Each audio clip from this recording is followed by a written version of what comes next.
സർക്കാർ രാഷ്ട്രീയ നാടകങ്ങൾ അവസാനിപ്പിക്കണമെന്ന് ആശമാരുടെ സമരപ്പന്തലിലെത്തിയ മുൻ കേന്ദ്രമന്ത്രി വി മുരളീധരൻ. ഡൽഹി യാത്രയുടെ ചെലവ് ആശമാരുടെ തലയിൽ കെട്ടിവെക്കാൻ ശ്രമിക്കുകയാണെന്നും വീണ ജോർജ് സത്യസന്ധത പാലിക്കണമെന്നും അദ്ദേഹം പറഞ്ഞു.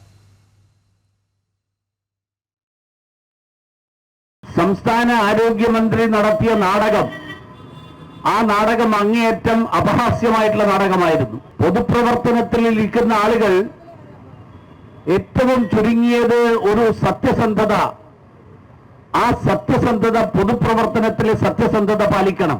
വാർഷിക വർഷത്തിൽ ഒരിക്കൽ നടക്കുന്ന പരിപാടിയായിട്ടുള്ള റെയ്സീന ഡയലോഗ്, അന്താരാഷ്ട്ര തലത്തിലുള്ള ന്യൂസിലാൻഡ് പ്രധാനമന്ത്രി ഉൾപ്പെടെയുള്ള ആളുകൾ പങ്കെടുക്കുന്ന സമ്മേളനത്തിൽ പങ്കെടുക്കാൻ ക്യൂബയിലെ ഫസ്റ്റ് ഡെപ്യൂട്ടി ഹെൽത്ത് മിനിസ്റ്റർ, ക്യൂബയിലെ ആരോഗ്യമന്ത്രിയല്ല വന്നിരിക്കുന്നത്, ക്യൂബയിലെ ഫസ്റ്റ് ഡെപ്യൂട്ടി ഹെൽത്ത് മിനിസ്റ്റർ ഉണ്ടായിരുന്നു. അദ്ദേഹവുമായിട്ടും പ്രതിനിധി സംഘവുമായിട്ടും കൂടിക്കാഴ്ച നടത്താൻ, അതിന്റെ പേരിൽ ഇന്നലെ നടന്ന അത്താഴ വിരുന്നിൽ പങ്കെടുക്കാൻ സർക്കാർ ചെലവിൽ ഈ നാട്ടിലെ ജനങ്ങളുടെ നികുതിപ്പണം ഉപയോഗിച്ച് ഡൽഹിയിലേക്ക് നടത്തിയ യാത്രയാണ് ആശാ വർക്കർമാരുടെ ചെലവിൽ പേരിലാക്കാൻ സംസ്ഥാന ആരോഗ്യമന്ത്രി ശ്രമിച്ചത്.